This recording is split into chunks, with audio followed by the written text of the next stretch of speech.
Aries, hi, welcome to Mr. Queen PH. Titingnan natin what's coming to you in the next 30 days.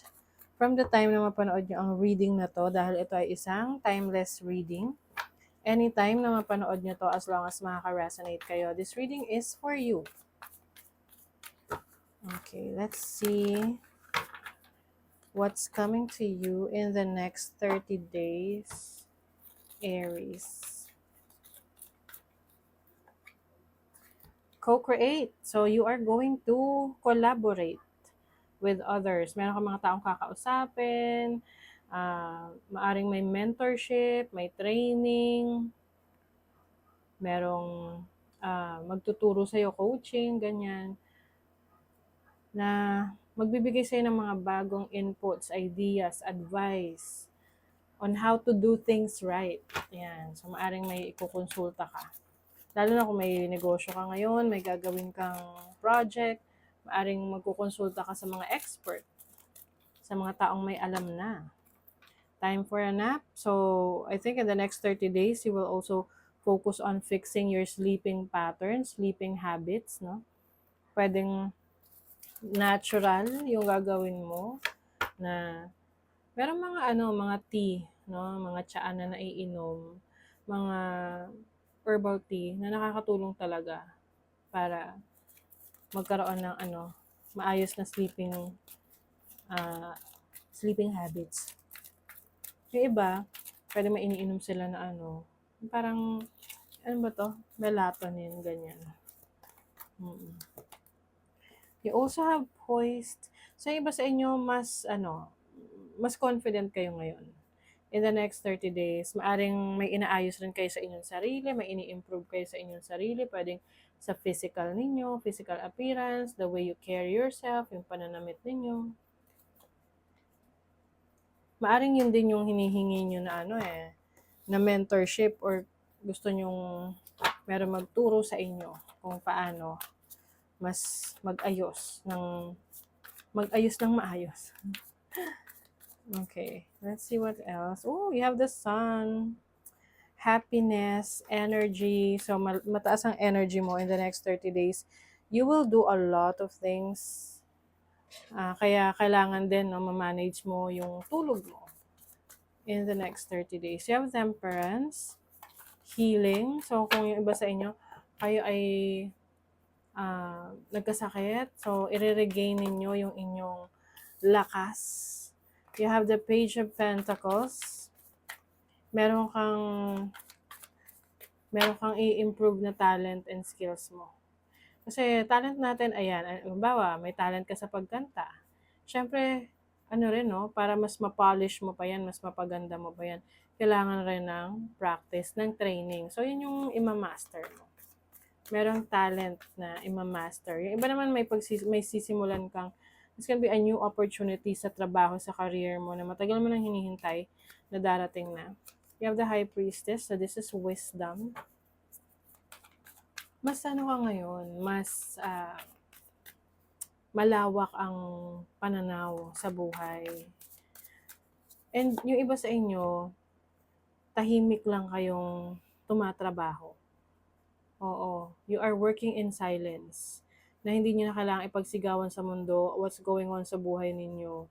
You are focused on achieving your goals. And yung success mo, yan yung sisigaw para sa'yo. Na, ito yung success ko. You have the Two of Wands. Meron kang mga opportunities ngayon na kinoconsider na i-pursue. Pwedeng gusto mong pagsabayin. So, kung kaya mo naman, bakit hindi? 'Di ba? So, just make sure na kaya mong i-manage kasi pwedeng ikaw rin yung mahirapan in the end kung kukunin mo lahat tapos hindi mo pala kayang panindigan. May mga plans ka na, plano. Yung iba sa inyo, travel or working abroad. Can also be starting your own business. Yung iba talaga travel abroad. Yung iba sa inyo, magta-try na magtrabaho sa barko or sa overseas, maging OFW. You will also experience yung mga luxury. na travels, luxury travels. You are also very protective of your energies. Maring rin, maging maingat no sa mga taong makaka-deal mo in the next 30 days. Make sure to protect your energies.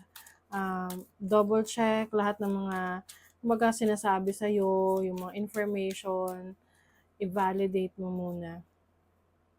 You will also spend time with your friends. Yung iba sa inyo, maaari may team building o kaya merong event, pagsasama-sama with your friends, family, to enjoy nature. Ayan. Pwedeng may retreat. Mm-mm. Yung iba rin sa inyo, maaring nagpo-focus rin sa pag-aalaga ng inyong katawan. Mas nagiging active kayo ngayon. May mga exercise, jogging, maaring mag-enroll ka sa gym.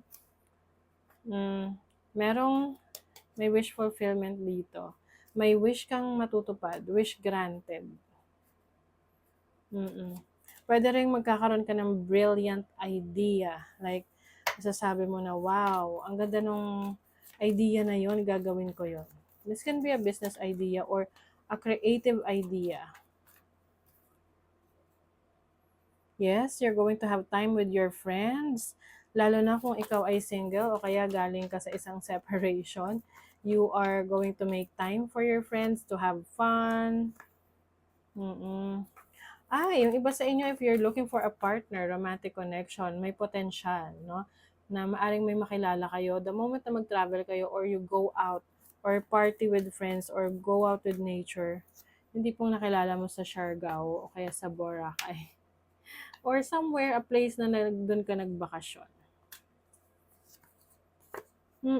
Kasi maaring may nagbabago na sa sa pananaw mo, perspective mo pagdating sa relationship. Yung iba sa inyo, you are open to love. And kung hindi man, maaring this is focusing on yourself, practicing self-love, self-care. Kasi, syempre, paano natin ma-share ang love na yan sa iba kung yung sarili natin, hindi natin kaya pang mahalin. Oo. Kasi pwede naman natin sabihin, mahal ko yung sarili ko, pero sa actions, hindi mo naman talaga nagagawa. 'Di ba? Mas mahal mo siya kesa sa sarili mo. Okay, let's see yung money, career, finances. Queen of Cups. You have the Two of Pentacles. Pagdating talaga sa career, maaring may pagsasabayin ka. Kung kaya mo, gagawin mo. Pagsasabayin mo. Kasi pareho mo gusto. Pwedeng may trabaho ka, tapos may isasabay ka na business or another source of income. Kasi gusto mo talagang mas ma-build yung finances mo, yung career mo eh. Some of you, merong partnership, business partnership. Papasok ka sa isang kontrata, agreement. And I think you will enjoy, no? Pagdating sa career, sa finances, sa business mo, andyan yung passion mo eh. Dahil maaring itong career mo or business na pinupurso mo ay something na related sa iyong talento, sa iyong abilidad, skill set. Kaya enjoy ka. Sa love life, 7 of Pentacles, 10 of Cups, 10 of Swords. Okay, ito na, may recovery, no? Kung yung iba sa inyo nagkaroon ng challenges sa relationship in the past, finally, ito na, maayos nyo na yung problema. Especially sa within the family. Kung nagkaroon ng drama sa pamilya, nagkaroon ng issues, maaring ngayon, finally, you are talking things out. May mga nare-resolve na kayo ng mga issues sa family or even sa relationship ninyo with your romantic partner. Lalo na kung medyo may iba kasi may halong betrayal to eh.